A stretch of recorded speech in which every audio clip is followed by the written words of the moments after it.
कल्ला कमा कर दें।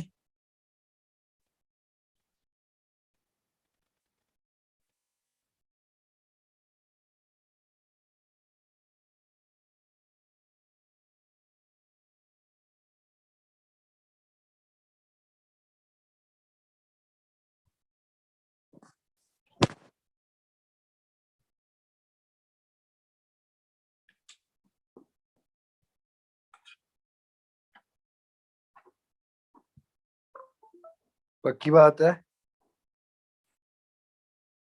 कितने लोग आ गए हैं?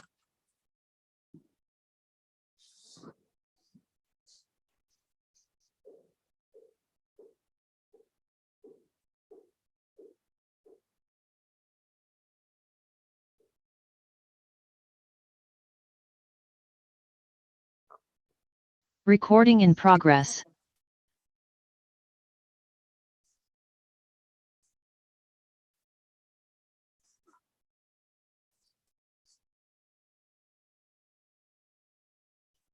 हाइपर लिंक क्या होता है? देखो, हाइपर लिंक वो लिंक होता है जो क्लिकेबल होता है। आपने देखा सम टाइम एक लिंक लगा होता है जिसपे हम क्लिक करते हैं तो कोई पेज ओपन हो जाता है। तो हाइपर लिंक वो लिंक होता है जो कि क्लिकेबल होता है। कोई भी लिंक जो कि क्लिकेबल है, जिसमें किसी टेक्स्ट के ऊपर आपने लिंक लगाया हुआ है, this is called hyper link. ठीक है।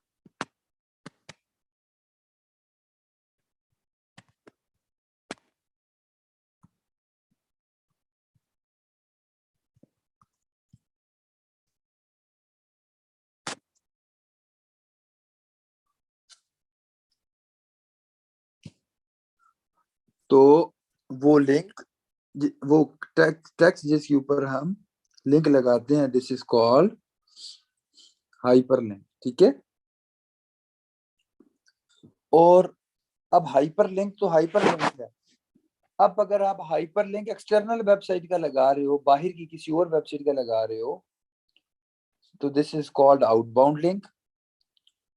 और हाइपर लिंक अपने किसी वेबसाइट के आर्टिकल का लगा रहे हो, सेम वेबसाइट के आर्टिकल का, तो this is called internal link. Hyper link की टू टाइप्स होती हैं, एक्सटर्नल लिंक और internal links.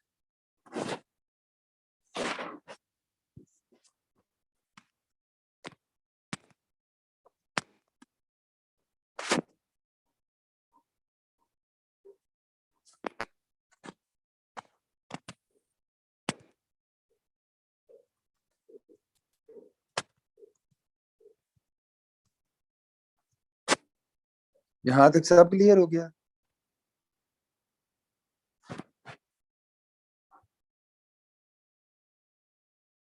Recording in progress.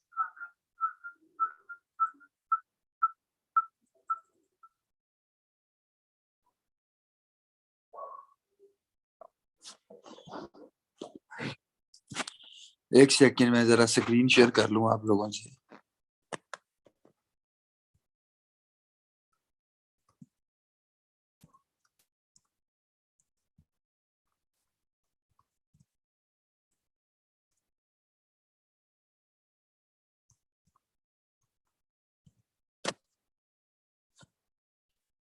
और कोई क्वेश्चन है या मूव करें आगे?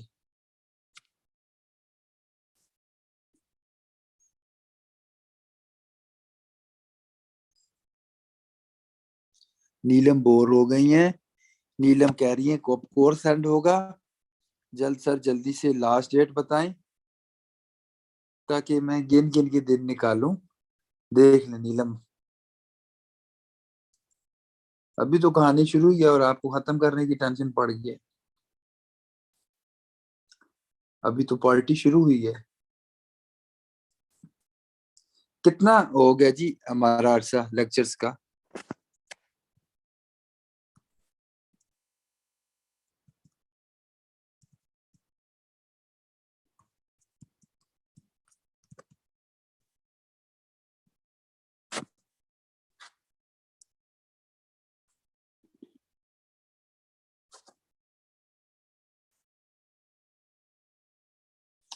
वन मंथ या 1.5 मंथ?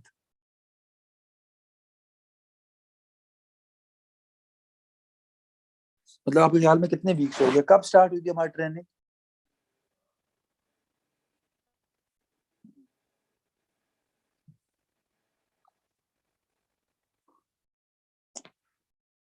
आठ सितंबर को, ठीक है।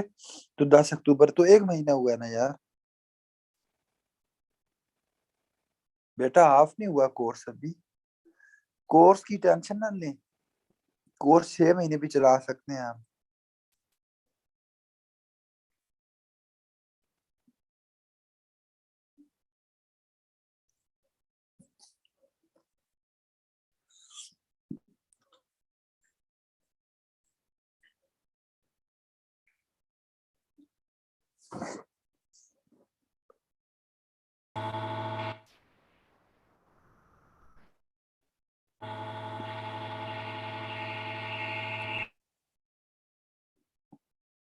चलें जी, मैं फिर आपसे इमेज शेयर करता हूँ, हम आगे मूव करते हैं।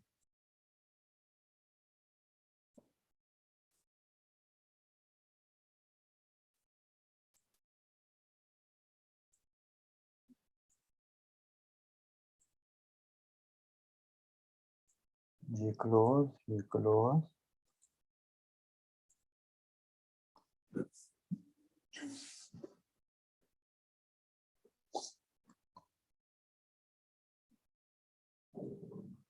स्क्रीन नजर आ रही है सारों को?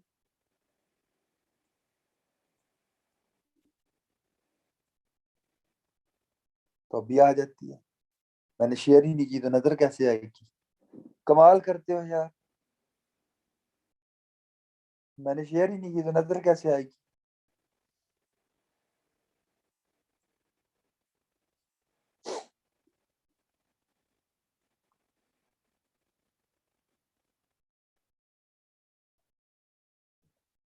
आज ही जल्दी जल्दी हम पढ़ेंगे, ठीक है।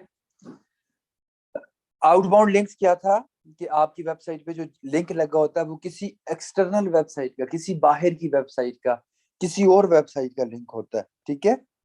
और इंटरनल लिंक क्या होता है, कि आपकी ही वेबसाइट का कोई और आर्टिकल होता है। ऐसा ही है ना? कोई कंफ्यूजन तो नहीं है ना कल के लेक्चर में?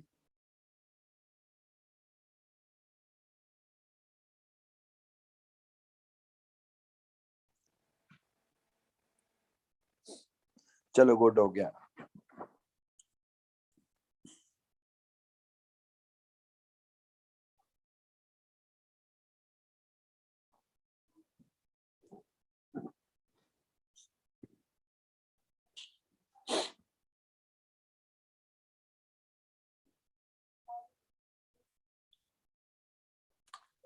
अच्छा, अगला ऑप्शन आ रहा है एफिलिएट लिंक्स, नजर आ रहा है सारों को एफिलिएट लिंक्स? कोई इतनी इंपॉर्टेंट चीज नहीं है, इसको छोड़ते हैं, आगे चलते हैं। आगे आ रहा है HTML एरर्स। याद रखिए, जब आप अपनी वेबसाइट बनाते हैं, आपकी वेबसाइट की बैकएंड पे HTML कोड होता है। जो HTML कोड होता है ना, वो आपका वेबसाइट का front layout, front design, options, buttons, colours, ये सब कुछ आप जो बना रहे होते हो, ये आप HTML कोड में बना रहे होते हो। कहाँ पे बना रहे होते हो? HTML कोड में, ठीक है।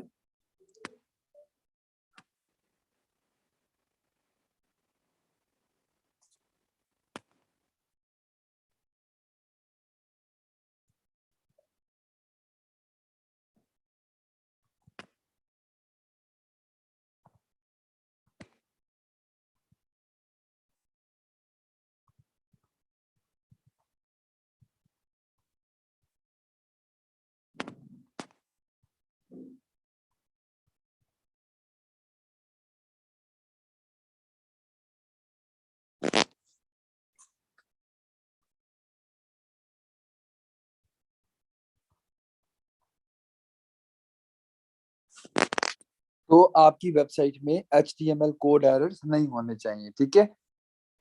W3 वैलिडेशन को छोड़ दें, ये एक वेबसाइट है जिसमें जो आपको बताती है क्या क्या एरर्स हैं। फिर अच्छा, अब एक बात मेरी गौर से सुनना, निहायत गौर से। आपकी ना वेबसाइट की एक अथॉरिटी होती है, जिसे हम कहते हैं डोमेन अथॉरिटी। जब आपकी वेबसाइट है, आपने नहीं बनाई है, अथॉरिटी का मतलब है आपकी वेबसाइट कैसा परफॉर्म कर रही है, आपकी वेबसाइट का कंटेंट कैसा है, आपकी वेबसाइट की वैल्यू कैसी है, आपकी वेबसाइट की कंटेंट क्वालिटी कैसी है, इन चीजों को हम अथॉरिटी कहते हैं। ठीक है, जैसे हमारे घरों में सबसे ज्यादा अथॉरिटी हमारी अम्मी की होती है। अबू बेशक सख्त हो, ठीक है, अबू बेशक बच्चों की बातें ना माने, लेकिन जब अम्मी उनको समझाती हैं तो अबू समझ जाते हैं। ठीक है, और अबू वही करते हैं जो कि अम्मी कहती हैं हर जगह पे। तो इसी तरह जो आपकी वेबसाइट है और उसकी ना एक अथॉरिटी होती है। जैसे फॉर एग्जांपल आपने नई वेबसाइट बनाई, अभी आपकी नई वेबसाइट है, कोई रेपुटेशन नहीं है, कुछ नहीं, आपकी वेबसाइट की अथॉरिटी होगी जीरो। आपकी वेबसाइट की अथॉरिटी क्या होगी? जीरो। लेकिन जैसे आप अच्छा कंटेंट बनाएंगे, अपनी वेबसाइट पे आर्टिकल्स लिखेंगे, आहिस्ता आहिस्ता आपके आर्टिकल्स रैंक होना शुरू होंगे, ट्रैफिक आना शुरू होगी। तो विद दिस ऑल प्रोसेस आपकी अथॉरिटी इंक्रीज होना शुरू हो जाती है, आहिस्ता आहिस्ता बढ़ना शुरू हो जाती है। ठीक है, अब गूगल नहीं बताता है कि आपकी अथॉरिटी क्या है, लेकिन हमारे पास काफी टूल्स हैं, जैसे एचरेफ है, सैमरश है, मोज का टूल है, ये प्रीमियम टूल्स हैं और ये आपकी ना वेबसाइट की अथॉरिटी बताते हैं। इनके पास एक लिस्ट ऑफ फैक्टर्स हैं जिनकी बेस पे, उन लिस्ट ऑफ फैक्टर्स की बेस पे ये आपकी वेबसाइट की रैंकिंग देखते हैं, सब कुछ करते हैं, और उसके बाद ये आपकी वेबसाइट की अथॉरिटी डिफाइन करते हैं। AHREFS Ahrefs, SEMRESS SEMrush and MOZ मोज। तो इस तरह आपकी वेबसाइट जितनी अच्छी होगी, जितनी कंटेंट होगा, आहिस्ता आहिस्ता आपकी वेबसाइट की अथॉरिटी इतनी इंक्रीज होती जाती है। ठीक है,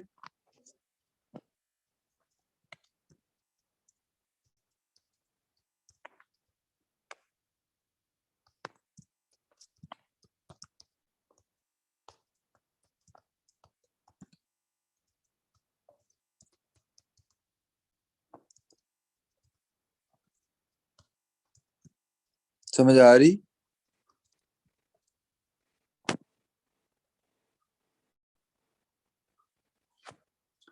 तो इसी तरह आपकी वेबसाइट की अथॉरिटी होती है। ठीक है, पेज रैंक खत्म हो गया, पहले ये था अब नहीं है। अच्छा, आगे ऑप्शन आता है URL लेंथ का। अगेन, जब आप अपने आर्टिकल्स लिखते हो, आपके आर्टिकल का एक स्पेसिफिक यूआरएल बनता है कि नहीं बनता, और ये यूआरएल आपके मेटा टैग और मेटा डिस्क्रिप्शन के साथ शो भी हो रहा होता है ना। तो लेंथ जो है ना, यूआरएल लेंथ ये बड़ी इंपॉर्टेंट है। यूआरएल लेंथ जो है ये बड़ी इंपॉर्टेंट है।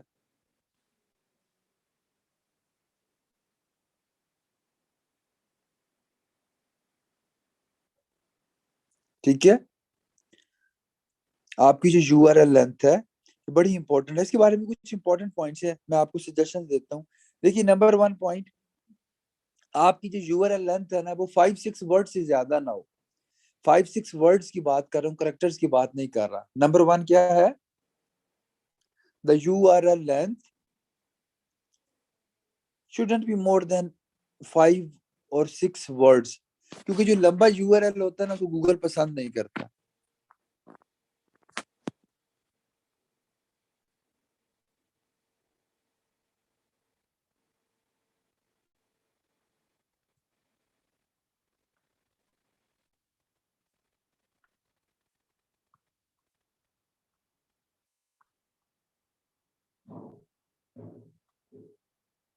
समझ आ रही है?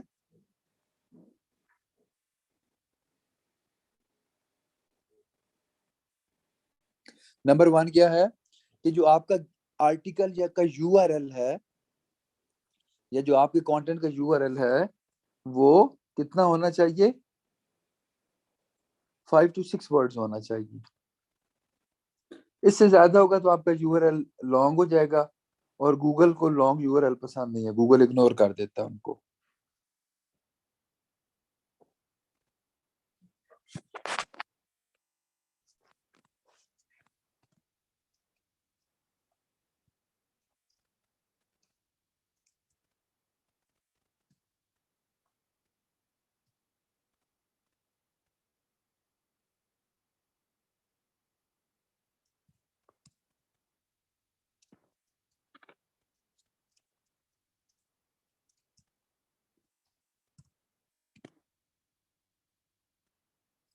नंबर 2 जी, आपका जो प्राइमरी कीवर्ड है ना वो यूआरएल के स्टार्ट में होना चाहिए।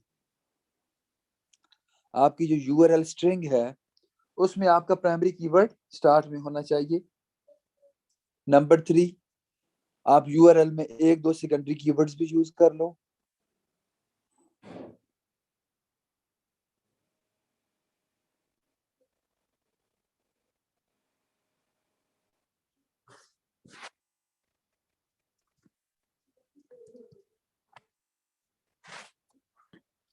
उसमें सेकेंडरी कीवर्ड्स भी होने चाहिए एक दो।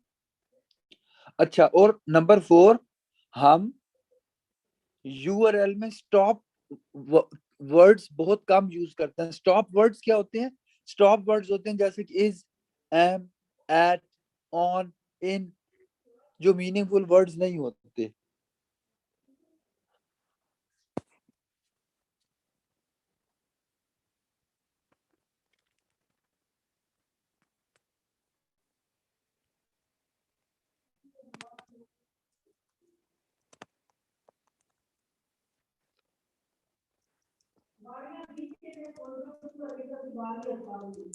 समझ आ गई आप लोगों को? नंबर 1, आपका जो नंबर 1 आपका जो यूआरएल है वो 5-6 वर्ड्स का होना चाहिए, इससे ज्यादा नहीं होना चाहिए। ठीक है। नंबर 2, प्राइमरी कीवर्ड होना चाहिए, और प्राइमरी कीवर्ड स्टार्ट में होना चाहिए हमेशा। नंबर 3, एक दो सेकेंडरी कीवर्ड्स होने चाहिए। ठीक है।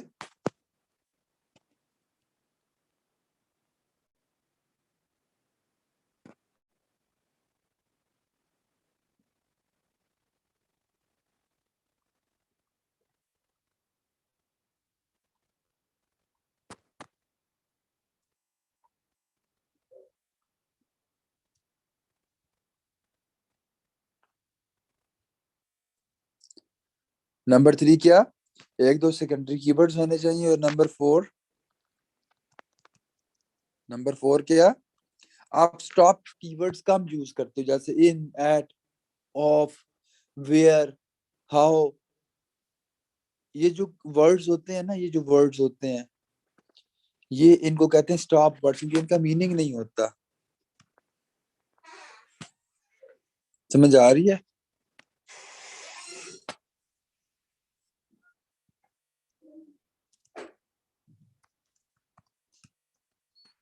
तो ये आपका यूआरएल हो जाता है। फिर आ रहा है यूआरएल पाथ।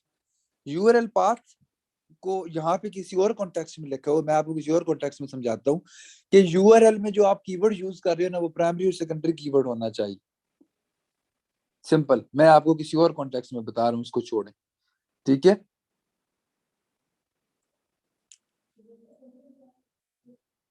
फिर आगे चले जी, पेज कैटेगरी एंड टैग्स। अच्छा, कैटेगरी का मतलब है, याद रखिएगा, आप अपने कंटेंट को कैटेगराइज करते हैं ताकि जो आपका कंटेंट है, बस यूआरएल बात को छोड़ दें, हमने पढ़ लिया। यूआरएल के जो मैंने 4 पॉइंट्स बताए वो काफी है। अच्छा देखो, देखो मेरी बात गौर से सुनना, अब मैं समझा रहा हूँ ना। चीजों को कैटेगराइज हम क्यों करते हैं, बताएं?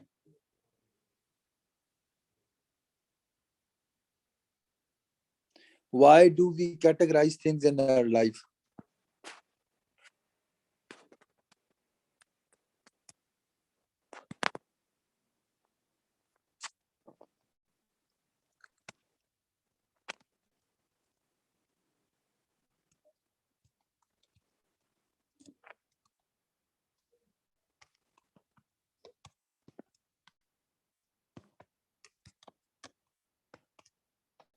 हम चीजों को कैटेगराइज करते हैं।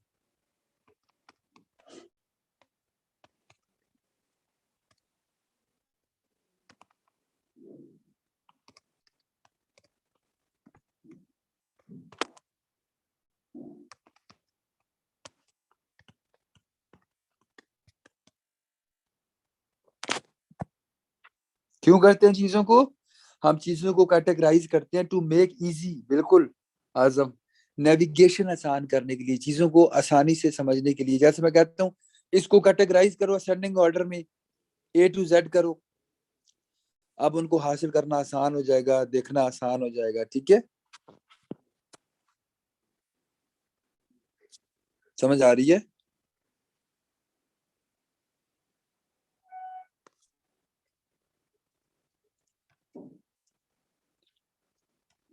इसी तरह आपने घर में चीजें कैटेगराइज करके रखी हैं। अब मैं आपको एग्जांपल देता हूँ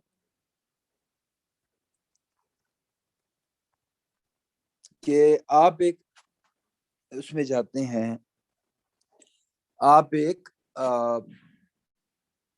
क्या कह सकते हैं, आप एक शॉपिंग मॉल में जाते हो, तो शॉपिंग मॉल में उन चीजें कैटेगराइज करके रखी होती हैं कि ये जो चीज है ये क्रैकरी का पोर्शन है, ये वेजिटेबल एंड फ्रूट्स का पोर्शन है, ये जो है किचन वेयर का पोर्शन है, ये जो है ड्रेसेस का पोर्शन है, ये जो है इलेक्ट्रिकल अप्लायंसेस का पोर्शन है। ऐसा ही है ना? उन्होंने क्या किया होता है, चीजों को कैटेगराइज करके रखा होता है। तो वेबसाइट कैटेगरीज क्या है कि साइट लेवल पे साइट लेवल पे जब आप अपनी वेबसाइट के ओवरऑल कंटेंट को कैटेगराइज करते हो, this is called website category. जैसा कि आप डॉन पे जाते हो तो वहां पे लिखा हुआ है sports, politics, religion, word, agriculture, यानी आपने स्पोर्ट्स की खबर पढ़ी है तो आप डायरेक्ट स्पोर्ट पे क्लिक करोगे। अब देखो ओवरऑल है, वहां पे क्रिकेट नहीं शो हो रहा, वहां पे स्पोर्ट्स शो हो रहा है, क्योंकि जो कैटेगरीज हैं वो ओवरऑल साइट लेवल की कैटेगरीज होती हैं। यानी आपकी वेबसाइट, आपकी जो नीच है, आपकी जिस कंटेंट को डेवलप कर रहे हो उसकी ब्रॉडर कैटेगरीज आप बना देते हो, आपको जिसमें जाना है उसमें जाओ। ठीक है, तो कैटेगरीज क्या होती हैं? Broader level categorization of your website content. और टैग्स क्या होते हैं? टैग्स होते हैं specific tags of your content. जैसा कि देखो कैटेगरी क्या होगी? स्पोर्ट्स। अब स्पोर्ट कैटेगरी हमने क्यों रखी? क्योंकि जर्नल है, जर्नल कैटेगरीज होती है हमारे पास, लेकिन जो टैग्स होते हैं वो स्पेसिफिक होते हैं। तो क्रिकेट एक टैग होगा, फुटबॉल एक टैग होगा। ठीक है, तो कैटेगरीज और टैग्स का मतलब क्या है? आपके कंटेंट को कैटेगराइज करना, आपके कंटेंट को मैनेज करना। ठीक है, ताकि कंटेंट आपके यूजर को इजीली मिले। जब आप कैटेगरीज बनाते हो ना, तो कोई भी बंदा आपकी वेबसाइट पे आता है ना, तो it become easy for him to get there.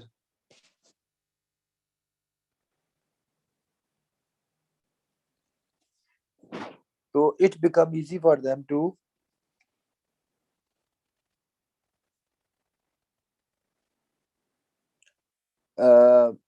visit your website। ठीक है, और इसी तरह जो आपकी टैग्स हैं वो स्पेसिफिक कीवर्ड्स होते हैं related to a post.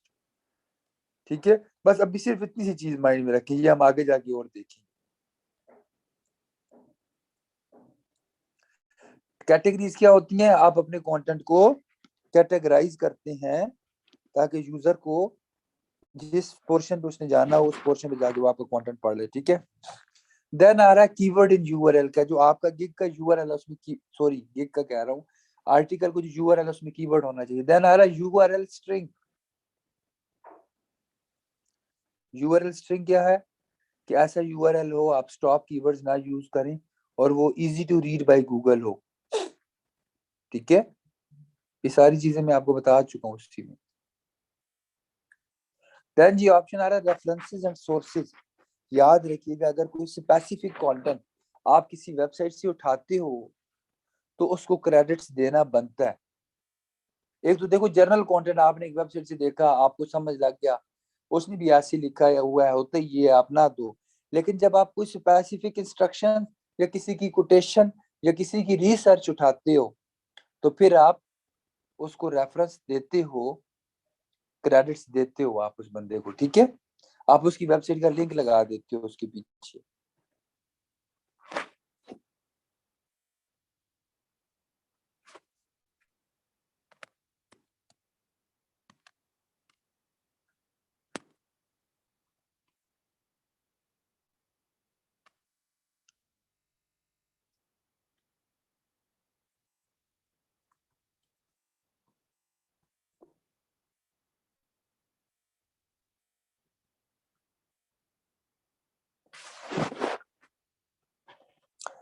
References and sources का क्या मतलब है?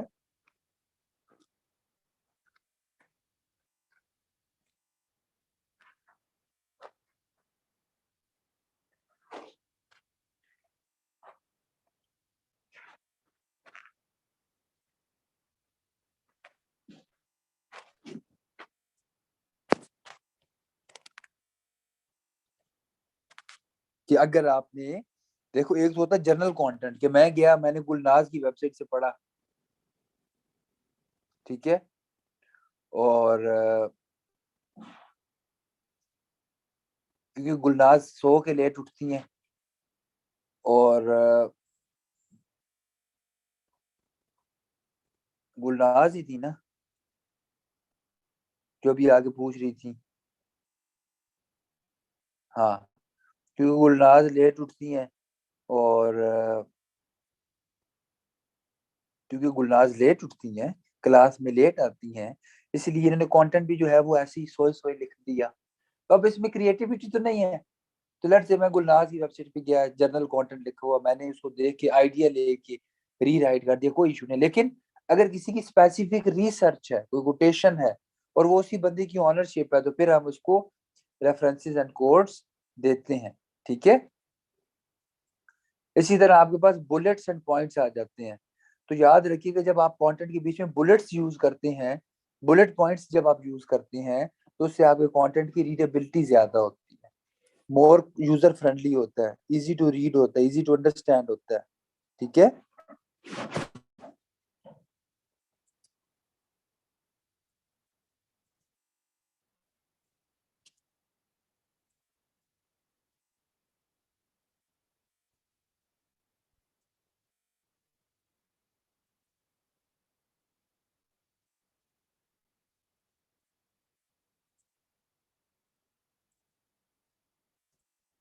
समझ आ रही?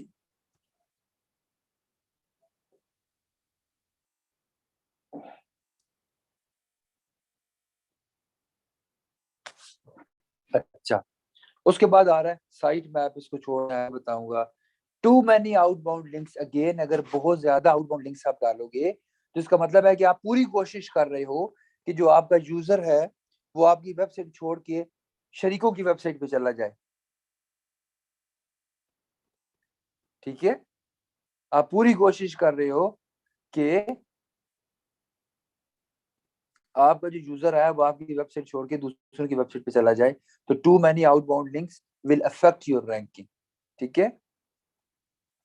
देन कह रहा है quantity of other keywords page ranks for. देखो, हम प्राइमरी कीवर्ड पे तो फोकस करते ही करते हैं, हम प्राइमरी कीवर्ड पे फोकस करते हैं, लेकिन वो कह रहा है कि यार आल्सो मेक श्योर कि जो बाकी सेकेंडरी कीवर्ड्स हैं उनको भी एक प्रॉपर क्वांटिटी में आप यूज करो।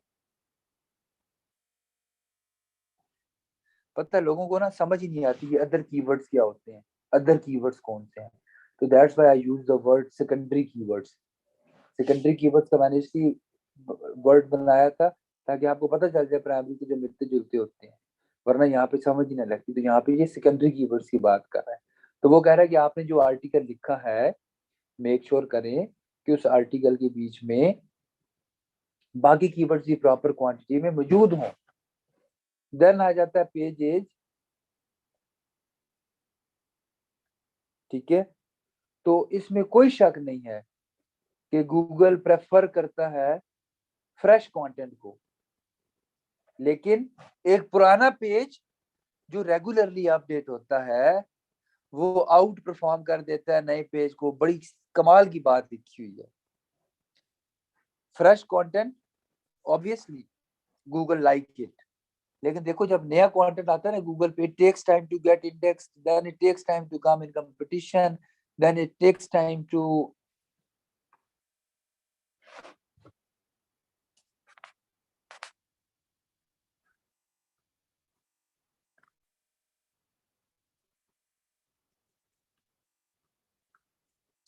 Then it take time to get rank. तो टाइम लगता है। तो बजाय इसके आप नया आर्टिकल लिखो और वेट करो कि वो रैंक हो, इंडेक्स हो, बेस्ट तरीका क्या है जी? बेस्ट तरीका ये है कि आप पुराना कंटेंट जो है अगर आप रेगुलरली अपडेट करते रहो तो वो नए कंटेंट को आगे नहीं आने देता। ठीक है। एंड देन आ रहा है यूजर फ्रेंडली लेआउट। आपकी वेबसाइट का जो लेआउट है वो यूजर फ्रेंडली होना चाहिए। यूजर फ्रेंडली क्या होता है? जिसमें यूजर को आसानी से चीजें मिल जाए। जैसे हमारे किचन यूजर फ्रेंडली नहीं होते, हमारे किचन यूजर फ्रेंडली नहीं होते। हम किचन में जाते हैं, अम्मी से पूछते हैं, अम्मी जी चीनी का डब्बा कहाँ पे पड़ा? अम्मी कहती है ऊपर पड़ा है। अब ऊपर की तरफ छत पे पड़ा है। फिर हम कहते हैं अम्मी ऊपर छत पे पड़ा है। अम्मी कहती है छत पे नहीं पड़ा, ऊपर वाले केबल्स में पड़ा है। अब ऊपर 6 केबल बने हुए हैं। फिर हम कहते हैं अम्मी ऊपर कौन सी 6 केबल में पड़ा है, बात पूरी बताया करें। तो फिर बजाय इसके कि अम्मी आप कुछ एग्जैक्ट केबल बताएं, फिर अम्मी कहती है कोई सुख नहीं है, इस सुलाद का मुझे कोई सुख नहीं। फिर अम्मी उठ के आके आपको केबल खोल के, तो फिर आप कहती है अम्मी यार, आप कहती जो राइट साइड वाला केबल है उस केबल की भी पड़ा बता देती, मैंने कहा था उठ के आया। इसी तरह अम्मी के 2-3 बटुए होते हैं, तो हम कहते हैं हाँ जी अम्मी जी किधर बटुआ पड़ा है? वो ऊपर पड़ा है। और कभी कभी दिल करता है कि पंखे से लटक जाए ताकि अम्मी को कदर आए कि सीधी बात बतानी चाहिए। अम्मी अंदर आए और हम देखे पंखे से लटके हुए हैं, और अम्मी के ये क्या कर रहे हो, और हम कि अम्मी आपका बटुआ ढूंढ रहे हैं। तो फिर उसके बाद शायद अम्मी जो है वो सही बताए। ठीक है। तो अम्मी कहती है वो ऊपर वाले खाने में पड़ा है। अब ऊपर वाले खाने में गए, हम कहते हैं अम्मी जी कौन सा बटुआ उतारना, बड़े वाला उतारो। अब वो बड़े वाला भी अम्मी की अपनी डेफिनेशन होती है ना। तो इसी तरह यूजर फ्रेंडली लेआउट का मतलब ये है कि आपकी वेबसाइट जो है उसका जो डिजाइन है, उसकी जो आपने कंटेंट बनाया है, उसमें जो आपने कैटेगरी यूज की है, वो इजी टू नेविगेट होनी चाहिए, सामने होनी चाहिए, ताकि आप आसानी से उनको ओपन कर सकें। ठीक हो गया। तो इस तरह हमारा, अगर आपकी अम्मियां मेरे लेक्चर सुन रही हैं, ऐसी बातें जब मैं कर रहा हूँ माइक आवाज आस्ता कर लिया कर। ठीक है। क्योंकि मुझे तो मार पड़ेगी नहीं पड़ेगी, ये ना 2 जूते आपको पड़ जाए कि अच्छा ऐसे टीचर की तुम क्लास लेते हो और एक ठप ठप की आवाज में, और ऐसे मौके पे माइक भी ऑन हो जाता है अनफॉर्चुनेटली, उधर से माइक ऑन हो जाए और आवाजें आना शुरू हो जाए मुझे। तो यानी भाई यूजर फ्रेंडली लेआउट का मतलब ये है कि आपकी वेबसाइट का डिजाइन ऐसा होना चाहिए कि हर चीज सामने हो, बड़ी आसानी से यूजर को मिल जाए। ठीक है।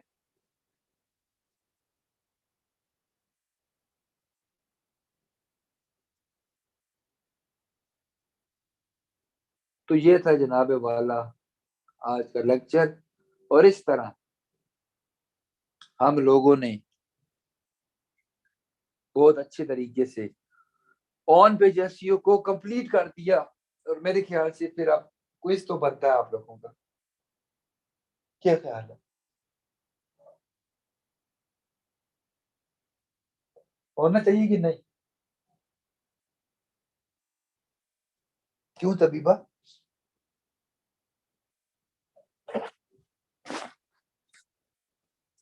और ऐसी ऑन पेज एसईओ खत्म होगी, इसका मतलब है कि ग्रुप 2 के बच्चे अब वापस आ रहे हैं।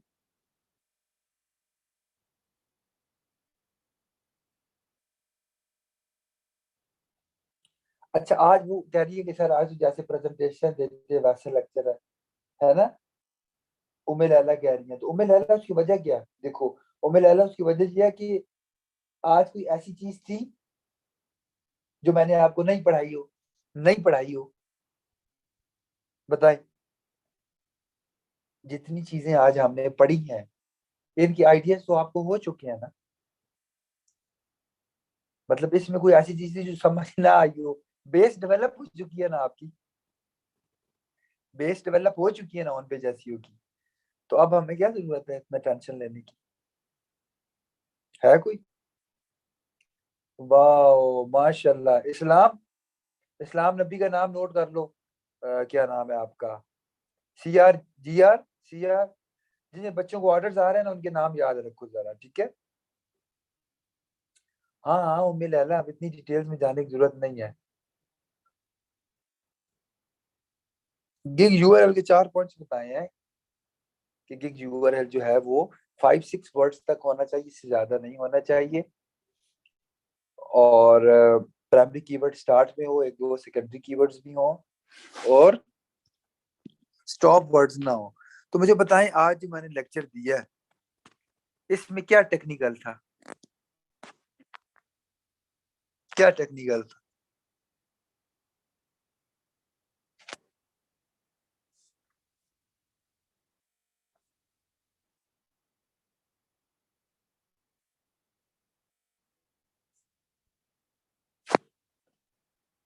कुछ भी टेक्निकल नहीं था ना। उसकी रीजन क्या है, आपको चीजें ऑलरेडी समझ आ चुकी है। लेकिन क्योंकि हम उम्मी लैला को हर रोज 2 किलोमीटर आगे ले जाते हैं, तो उम्मी लैला आज हमसे बदला ले रही थी, है ना। उम्मी लैला ने कहा सर हम पे पॉइंट लगाते हैं, आज हमने भी लगाने हैं। लेकिन लगाएं, हम 4 किलोमीटर लेके जाएंगे, काबू हम भी नहीं आए। स्टॉप वर्ड्स होते हैं जो कि स्टॉप वर्ड्स होते हैं जो कि एक्चुअल कीवर्ड नहीं होते, जो मीनिंगलेस होते हैं, जो वर्ड्स को कनेक्ट कर देते हैं, जैसे इन, एट, वेयर, हाउ, ये स्टॉप वर्ड्स होते हैं।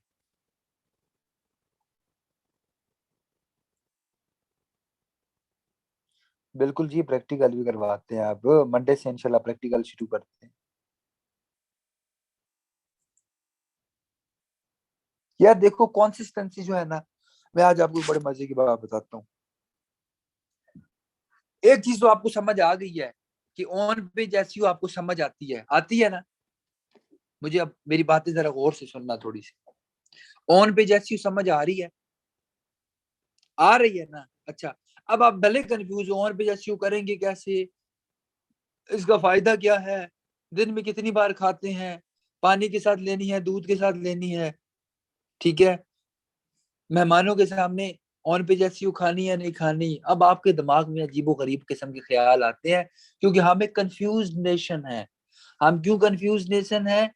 कि हमारा कुछ भी डिसाइडेड नहीं होता। ना हमारी एजुकेशन डिसाइडेड थी, ना आपकी डिग्रीज डिसाइडेड थी।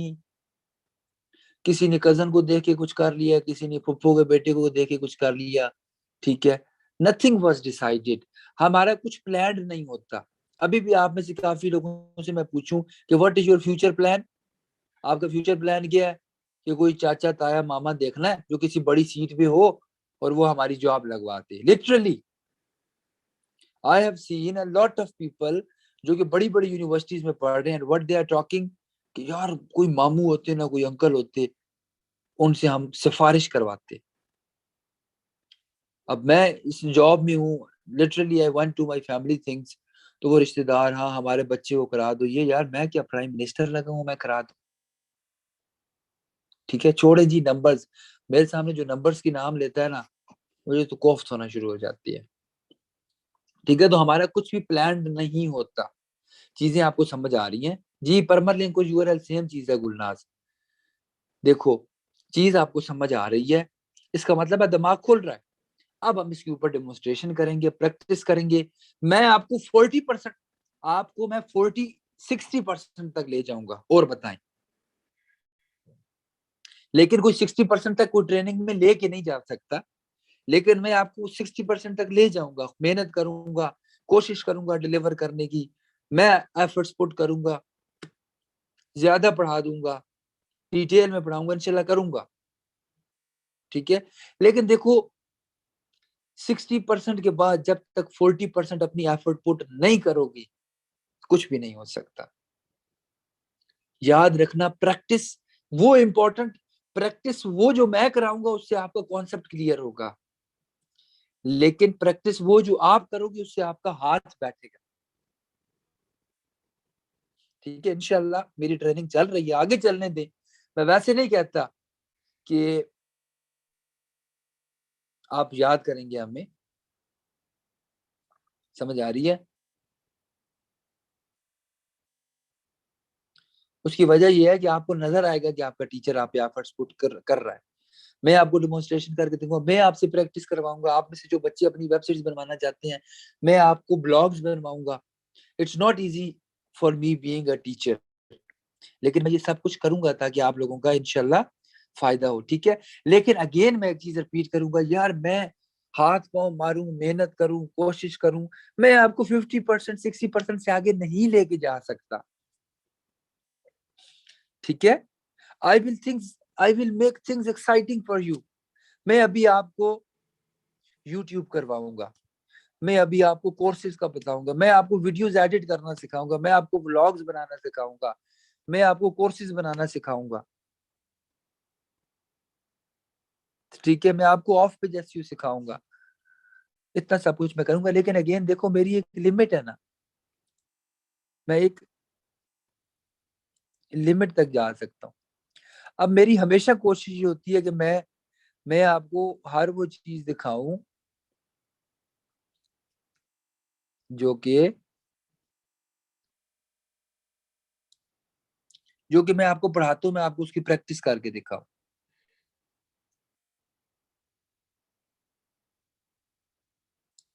ठीक है, कि हर वो चीज जो मैं आपको पढ़ाऊं, मैं आपको उसकी प्रैक्टिस करके दिखाऊं।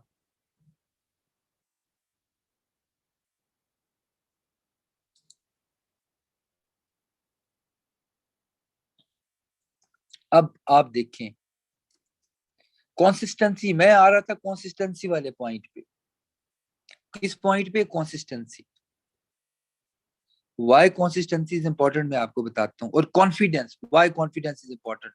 ये जनाबे वाला मेरा एक यूट्यूब चैनल था, और ये मैंने कब बनाया था? मैंने 2016 या 2017 में बनाया था। ठीक है, और आप कॉन्फिडेंस देखो कि जब मुझे सीधी इंग्लिश नहीं बोलनी आती थी, मैंने कहा था मैं इंग्लिश में यूट्यूब चैनल बनाऊंगा। ठीक है, ये वाला। लेकिन कंसिस्टेंसी, आज मैं आपको थोड़ी सी स्टोरी बताता हूँ ताकि आपको ये पॉइंट थोड़ा सा समझ आए।